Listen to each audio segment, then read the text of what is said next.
GeM TV நேயர்களுக்கு அன்பு வணக்கங்களை கூறிக்கொண்டு, அமாவாசை தர்ப்பணம், அமாவாசை என்று என்னவெல்லாம் செய்யக்கூடாது, முக்கியமாக என்ன செய்யக்கூடாது என்பதை நாம் தெரிந்து கொள்ள வேண்டும். செய்வதிலே கூட ஏதேனும் முன்ன பின்ன இருக்கலாம், ஆனால் செய்யக்கூடாததை செய்து பாவத்தை சேர்த்து கொள்ளக்கூடாது அல்லவா? ஆகவே என்ன செய்யக்கூடாது, என்னவெல்லாம் செய்ய வேண்டும், நிச்சயமாக இதை பற்றியெல்லாம் இன்றைய நிகழ்ச்சியிலே காண இருக்கின்றோம். அதாவது இறை வழிபாடு மிக முக்கியம்.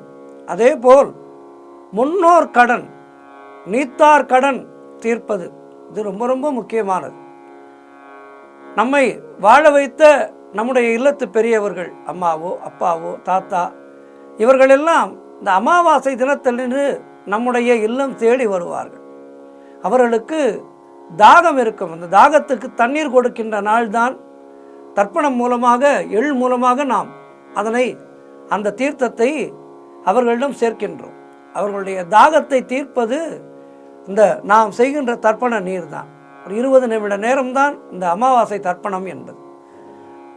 நம்முடைய தாத்தாவுக்கு தாத்தா, அதே போல் பாட்டிக்கு பாட்டி, இவர்களை எல்லாம் அழைத்து இந்த 2 அம்மா வழி அப்பா வழி 2 பரம்பரையிலேயும் இருக்கின்ற தாத்தாக்கள் பாட்டிகளை அழைத்து அவர்களுக்கு தர்ப்பணம் கொடுத்து அவர்களுடைய தாகம் தீர்ப்பதற்கான நாள் இந்த அமாவாசை நாள். ஒருவருடைய தாகத்தை ஒருவர் தண்ணீர் கொடுத்தார் என்றால் அதை குடித்து விட்டு என்ன சொல்கின்றோம்? மிக்க நன்றி, ரொம்ப தாகம், தண்ணி கொடுத்தீங்க என்று அவர்களை பாராட்டுகின்றோம் அல்லவா? இந்த இறந்து போன ஜீவன்கள் தண்ணீருக்காக அலையும். அந்த ஜீவன்களுக்கு தண்ணீர் கொடுப்பது என்பது நம்முடைய பரம்பரைக்கே புண்ணியத்தை சேர்க்கின்ற ஒரு விஷயமாகும். ஆகவே இந்த அமாவாசை தர்ப்பணத்தை நாம் ஒரு மாதமும் பிசகாமல் செய்ய வேண்டும். எந்த மாதமும் அந்த அமாவாசை தர்ப்பணத்தை நிறுத்திவிடக்கூடாது. குறிப்பாக இந்த தை அமாவாசை, ஆடி அமாவாசை, புரட்டாசியிலே வருகின்ற மாலையபக்ஷ அமாவாசை, இவையெல்லாம் மிக மிக புண்ணியமான காலங்களாகும். தை அமாவாசை தினத்தன்று தான் அபிராமி பட்டர் அபிராமி அந்தாதி என்கின்ற அற்புதமான நூலை நமக்கு தந்தார். அவர் ராஜா வந்திருப்பதையும் மறந்து தன்னுடைய தாய் அம்பாளை பார்த்து கொண்டிருக்கின்றார். அம்பாள் நிலவு போல் அவருக்கு காட்சி தருகின்றாள். பூரண சந்திரன் போல் இருக்கின்ற அம்பாளை பார்த்து மகாராஜா வந்து இன்று என்ன திதி என்று கேட்க, பூரணமான அமாவாசை அன்றைய தினம், ஆனால் பௌர்ணமி என்று சொல்லிவிடுகின்றார். பௌர்ணமி என்று சொல்ல, இன்று மாலை நிலவு வருமா என்று கேட்க, ஆம் நிலவு நிச்சயம் வரும் என்று இவரும் அம்பாளை பார்க்கின்ற ஆனந்தத்திலே சொல்லிவிடுகின்றார்.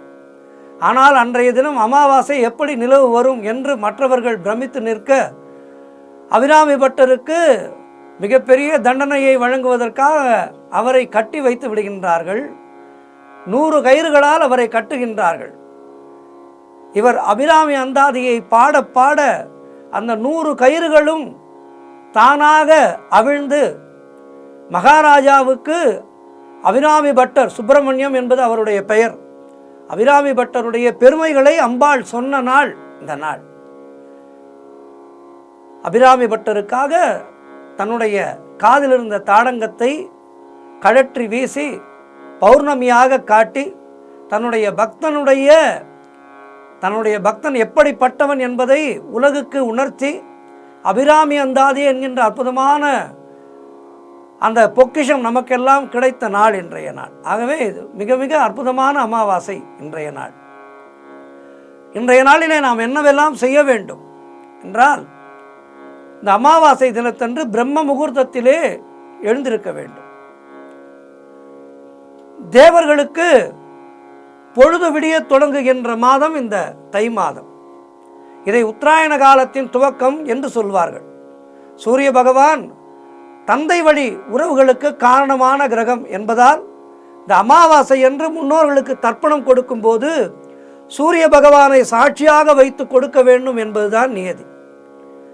அதனால்தான் தேவர்களுக்குரிய உதய காலமாக இருக்கக்கூடிய மாதமான இந்த தை மாதத்திலே வருகின்ற அமாவாசையை உத்தராயண காலத்திலே வருகின்ற முதல் அமாவாசை என்பதால் தை அமாவாசை என்பது மிக மிக சிறப்புக்குரியதாக இருக்கின்றது.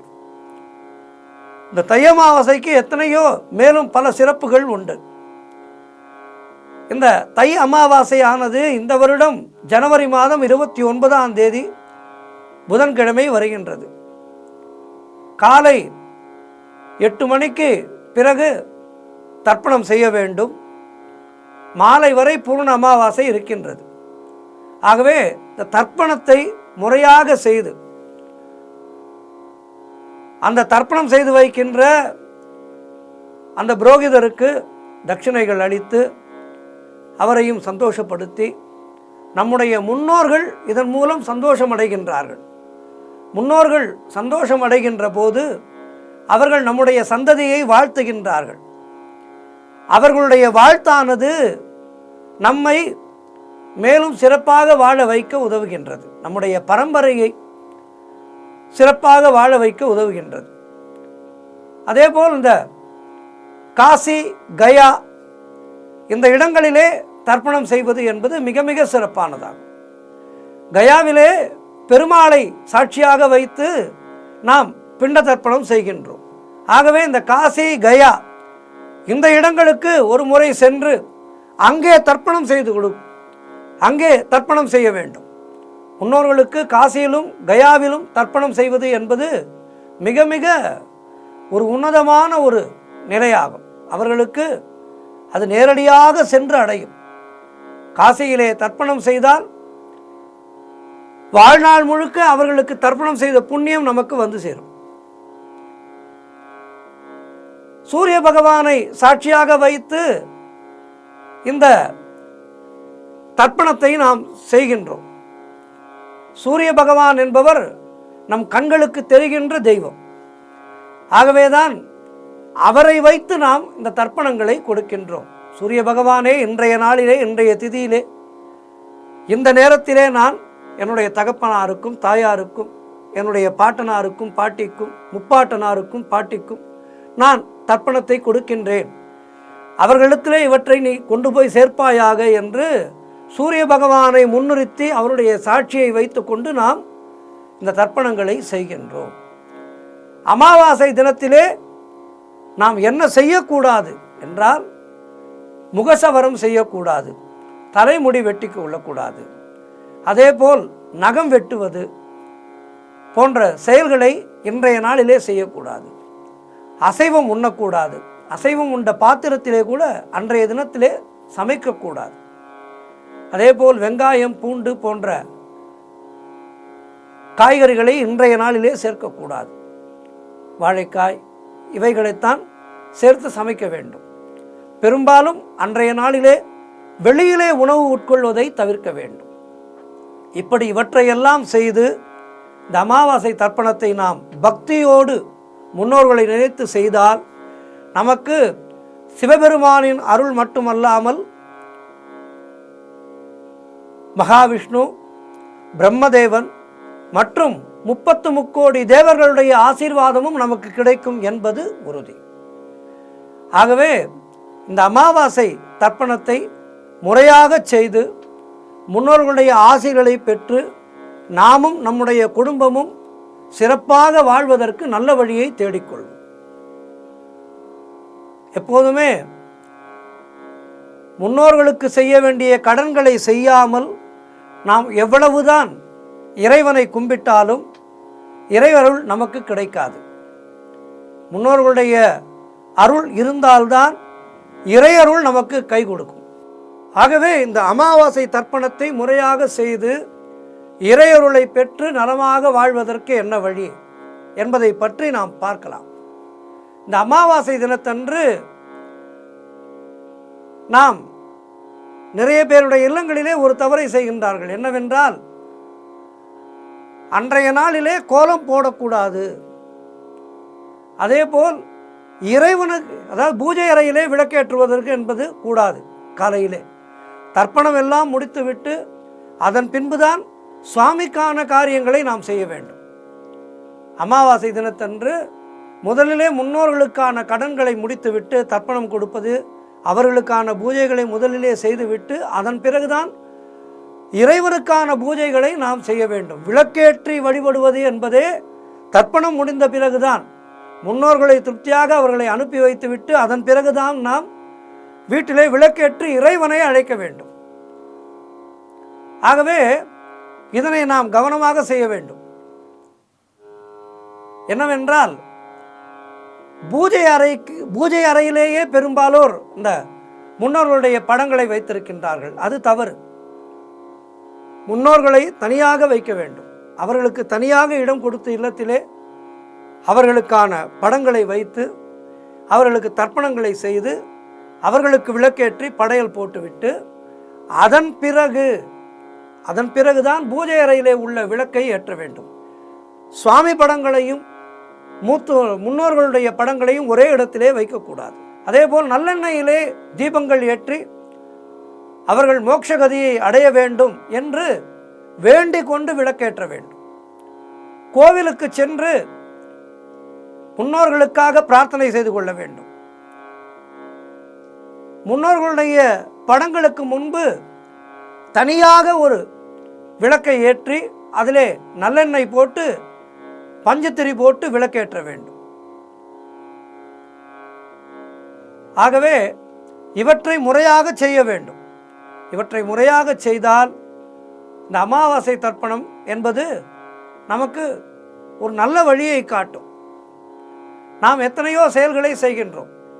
அந்த செயல்களை செய்யும் போது நமக்கான ஆசீர்வாதங்களை நமக்கு முன்னோர்கள் வழங்குவார்கள். அவர்களை திருப்திப்படுத்தி விட்டால், அந்த அவர்களுடைய ஆன்மா திருப்தி அடைந்து விட்டால் அவர்களுடைய ஆசீர்வாதமானது நம்மை நல்வழிப்படுத்தும். அதற்காகத்தான் இவற்றையெல்லாம் மாதந்தோறும் சரியாக செய்ய வேண்டும் என்று நமக்கு முன்னோர் வகுத்து கொடுத்திருக்கின்றார்கள். ஆகவே முன்னோர் வகுத்து கொடுத்த இவற்றை சரியாக செய்து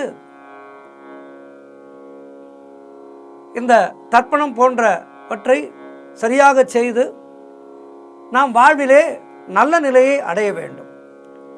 பொதுவாக தர்ப்பணம் கொடுக்கின்ற அன்று சிவன் கோவிலுக்கும் சென்று வரலாம், பெருமாள் கோவிலுக்கும் சென்று வரலாம். தர்ப்பணம் எல்லாம் முடித்துவிட்டு வந்திருக்கின்ற அந்த அந்தணருக்கு தட்சிணையை வைத்து கொடுத்து அவரை அனுப்பிவிட்டு அதன் பிறகு நாம் நம்முடைய அனுதினமும் செய்கின்ற பூஜைகள் அவற்றை செய்யலாம். இந்த பூஜைகளை செய்துவிட்டு அதன் பிறகு மாலையிலே ஆலயத்துக்கு செல்லுங்கள். ஆலயத்துக்கு சென்று சிவன் ஆலயம் சென்றீர்கள் என்றால் அங்கு அமர்ந்து சிவபுராணம் படியுங்கள், கோளறு பதிகம் படியுங்கள்.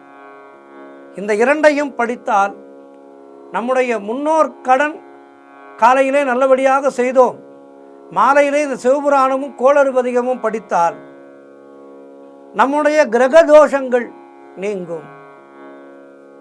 கிரகதோஷங்கள் நீங்கும்.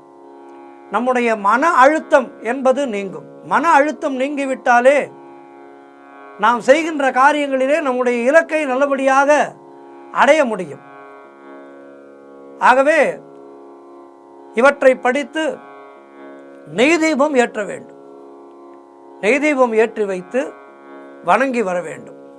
அதேபோல் பெருமாள் கோவிலுக்கு செல்கின்றீர்கள் என்றால் பெருமாள் கோவிலிலே அமர்ந்து நீங்கள் கருடனை துதித்து கருடனுக்கான ஸ்லோகங்களை எல்லாம் சொல்லிவிட்டு விஷ்ணு சகஸ்ரநாமம் பாராயணம் செய்யலாம் அல்லது அமர்ந்து கேட்கலாம். விஷ்ணு சகஸ்ரநாமத்தை கேட்க அவை நம்முடைய முன்னோர்களுக்கு ஒரு நல்ல ஒரு ஆத்மசாந்தியை கொடுக்கும். அவர்களுக்கு நல்ல ஆத்மசாந்தி கிடைத்தால் அவர்கள் நம்மை வாழ்த்துவார்கள். அவர்களுடைய வாழ்த்துக்கள் நம்மையும் நம்முடைய குடும்பத்தாரையும் வாழ வைக்கும் என்பது ஐதீகம். ஆகவே அமாவாசை தினத்தன்று நாம் இதையெல்லாம் சரியாக செய்து நம்முடைய முன்னோர்களுடைய தர்ப்பணங்களை எல்லாம் சரியாக செய்து அவர்களுக்கான அந்த ஆத்மசாந்தி ஏற்படுவதற்கான வழிகளை சரியாக செய்து வாழ்க்கையிலே நாம் நல்ல நிலையை அடைவதற்கு நம்மை நாம் தயார்படுத்திக் கொள்வோம். முன்னோர்கள் சொன்ன எதுவுமே காரண காரியங்கள் இல்லாமல் நமக்கு அவர்கள் சொல்லவில்லை. ஆகவே அவற்றை பின்பற்றி வாழ்ந்தால் நம்முடைய வாழ்நாள் என்றென்றும் சிறப்பாக இருக்கும் என்பதிலே எந்த ஐயமும் இல்லை. நன்றி, வணக்கம்.